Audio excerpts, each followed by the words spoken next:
ঝাড়গ্রাম থেকে ১৬ কিলোমিটার দূরে চিল্কিগড়। আর চিল্কিগড়েই রয়েছে ডুলুং নদী। ডুলুং নদীর তীরে অবস্থিত দেবী কনক দেবীর মূর্তি। সেই কনক দেবীর মন্দিরের গল্প আজ আপনাদের শোনাবো।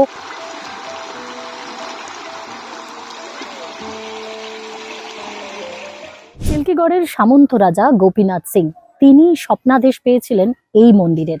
কনক দুর্গা নামকরণ কেন, কি তার ইতিহাস আর রীতিনীতি প্রচুর রয়েছে এখানকার, সবটা জানবো।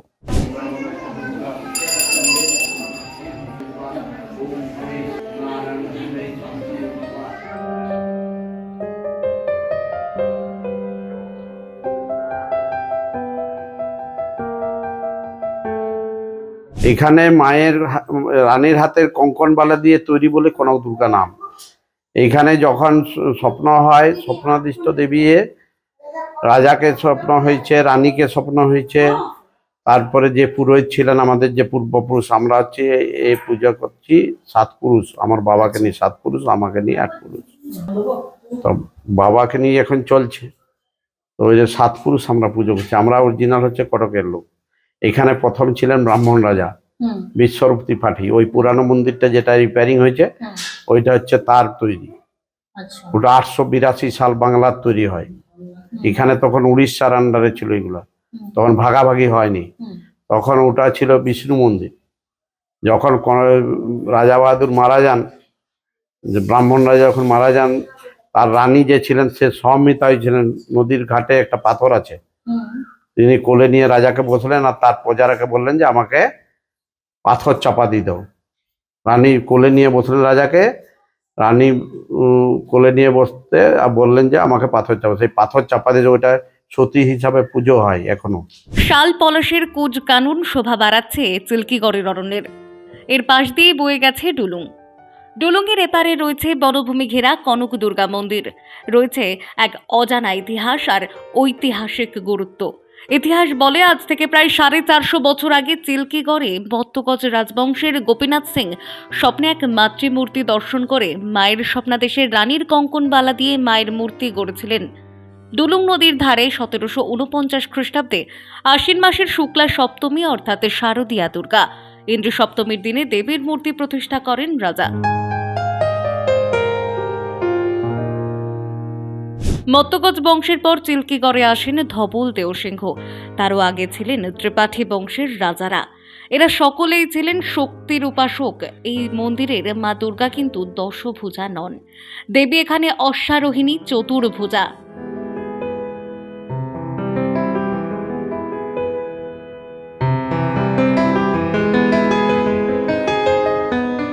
ওড়িশা থেকে আগত ব্রাহ্মণ রামচন্দ্র ষড়ঙ্গীর বংশধরেরা এই রাজপরিবারের কুলপুরোহিত ছিলেন। প্রথমে এখানে ব্রাহ্মণ রাজা স্বরূপ ত্রিপাঠী এই পুজো শুরু করেন। পরবর্তী ক্ষেত্রে সামন্ত রাজারা এই পুজো করে আসছেন।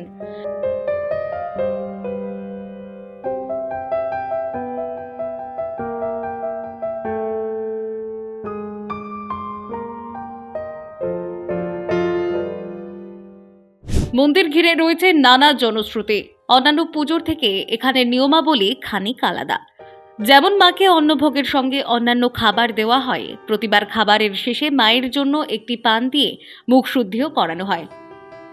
রাজামলের প্রথা মতো এখানে এখনও নিশা বলি দেওয়া হয়। দেবীকে বেশ কয়েক রকমের ভোগ নিবেদন করা হয়। অষ্টমী তিথিতে হাঁসের ডিম ভোগ হিসাবে দেওয়া হয়। স্বয়ং মা দুর্গা নাকি ভোগ রাধেন এই মন্দিরে। তা বিরাম ভোগ নামে জনপ্রিয় গোটা ঝাড়গ্রামে। নবমী দিন বলি হওয়ার পরে, রাজবাড়ির বলি হওয়ার পরে মায়ের কাছে ওটা নিয়ে গিয়ে নিবেদন করা হবে চাবি খুলে। আচ্ছা, হাঁসের ডিম দিয়ে পুজো করা আসলে হয়? ওটা গঞ্জ ভোগ দিতে হয় আমাকে আচ্ছা। পুজোর সময়। গঞ্জ ভোগ বলতে মায়ের পুজোর সময়, অন্য সব দিনেই দেওয়া যায়, কিন্তু পুজোর সময় ওটা লাগবেই। গঞ্জ ভোগে ডিম থাকবে, লাড্ডু থাকবে, লুচি থাকবে, বিভিন্ন ধরনের তরকারি থাকবে, ভাজা থাকবে। এইভাবে গঞ্জভোগ দেওয়া হয়। মানে আমরা যেমন সকাল থেকে যা খাই, যেরকম ভাবে খাই, যেমন চা খাই, টিফিন খাই, তারপর ভাত খাই, তারপর রাত্রেবেলা ভাত খাই, এইভাবে মায়ের পুজোর সময় ওইভাবেই তাকে খাওয়ানো, পান থেকে সবকিছু দিতে হয়। নতুন মাটির হাঁড়িতে জল ও অন্যান্য সামগ্রী দিয়ে শালপাতা দিয়ে ওই হাঁড়ির মুখ বেঁধে উনুনে চাপিয়ে দেওয়া হয়। ওই উনুনে 3টি কাঠের আগুন জ্বেলে ঘরের দরজা বন্ধ করে তালা বন্ধ করা হয়। এরপর গভীর জঙ্গলে বলি দেওয়া হয়। পরে নির্দিষ্ট সময়ে সেই বলির মাংস পরিষ্কার করে ওই হাঁড়িতেই রান্না করা হয়। এখানে মহিষ বলি হয়, পাঁঠা বলি হয়। অষ্টমী দিন যে বলিটা হয় সেটা নিশা বলি। রাত্রেবেলায় জঙ্গলের ভিতরে যেখানে নরবলি হতো সেখানে কুঁয়ো ছিল, সেইখানে ওটা নিয়ে গিয়ে জঙ্গলের ভিতরে মুখ চাপা দিয়ে ঘষে কাটা হয়। যেমন বলি হয় এইভাবে, সেরকম না, ঘষে কাটা হয়। আচ্ছা। তো দিয়ে ওকে নিয়ে আসা হয় এখানে, পরিষ্কার টরিষ্কার করে ও পেট কেটে ওর বুড়ি টুড়ি সব বার করে দেওয়া হয়, দিয়ে পরিষ্কারটা করে সাইজ করে ওকে একটা নতুন হাঁড়িতে বসানো হয়। নতুন হাঁড়িতে বসাবার ঢুকিয়ে দিয়ে জল, আদা, লঙ্কা, জিরা, হলুদ দিয়ে দেওয়া হলো, ঘি দেওয়া হলো, মাখিয়ে দেওয়া হলো, দিয়ে পরিমাণ মতো জল দেওয়া হলো, দিয়ে ওকে বীজ মন্ত্র বলে পুজো করে হাঁড়িটাকে সিঁদুর টিঁদুর দিয়ে 3টে কাঠ জেলে দিয়ে ওই এইখানে ওর জন্যই ওই উনানটা আছে এখানে, ওইটাই রান্না হয়। ওই উনানে আমি বসিয়ে দিলাম আর উপরে একটা বীজ মন্ত্র বলে খুন্তিটা দিয়ে দিলাম, আর সেই 3টে কাঠ জেলে এই চাবিটা লাগিয়ে রাজবাড়ির চাবি পাঠিয়ে দেওয়া হয়। প্রায় 70 একর বনভূমি সম্পূর্ণ ঔষধি গাছ দিয়ে ঘেরা এই মন্দির। গোটা ভারত থেকে বোটানিস্টরা শুধু ওষুধ গবেষণা করতে এই জঙ্গলে হাজির হন। জনশ্রুতি, রাজা গোপীনাথ সিংহ রায়ের উত্তরসূরিরা নাকি আয়ুর্বেদিক চর্চায় পারদর্শী ছিলেন, তাই তারা বিভিন্ন ঔষধি গাছ সংগ্রহ করে বানিয়েছিলেন ঔষধি বনাঞ্চল। 433 ধরনের ঔষধি গাছ এই বনাঞ্চলকে ঘিরে রেখেছে। প্রায় ধ্বংসপ্রাপ্ত প্রাচীন যে মন্দিরটি রয়েছে তার পশ্চিম প্রান্তের এক পরিত্যক্ত দালানা রয়েছে। আগে এখানেই নাকি নরবলি হতো, সেই রক্তেই পুজো হতেন কনক দুর্গা। যতক্ষণ না বলির রক্ত ডুলুং নদীতে পৌঁছতো ততক্ষণ সেই অনুষ্ঠান চলতে থাকতো। স্থানীয়রা বলেন, দেবীর নির্দেশে নরবলি বন্ধ হয়ে যায়, তবে বলি আজও হয়, পাঠা বলি। এহেন কনক দুর্গা মন্দিরে এখন লেগেছে অভিনবত্বের ছোঁয়া, চলছে আধুনিক সংস্কার। সারা বছরই এখানে রাজ্যের বিভিন্ন প্রান্তের পাশাপাশি দেশ বিদেশের বহু পর্যটক বেড়াতে আসেন।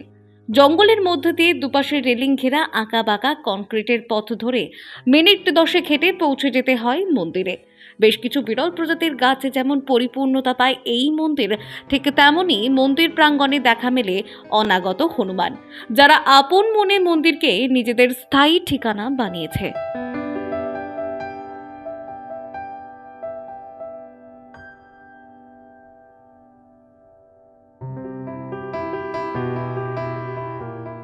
একাধিক প্রচলিত রীতি যেমন রয়েছে, ঠিক তেমনই রয়েছে নিরাপত্তার বিষয়টিও কিন্তু এখানে। এবং কনক দেবী, কনক দুর্গা দেবীর যে মন্দির, সেই মন্দিরে এতগুলি ইতিহাস, 450 বছরের পুরনো এই ইতিহাসের টানেই কিন্তু মানুষ দূর দূরান্ত থেকে ছুটে আসে চিল্কিগড়ের এই কনক দুর্গা মন্দির দর্শনে। ক্যামেরায় অভিরাজ বেরার সঙ্গে তনুশ্রী, টাইমলেস, দ্য পিকশন নিউজ।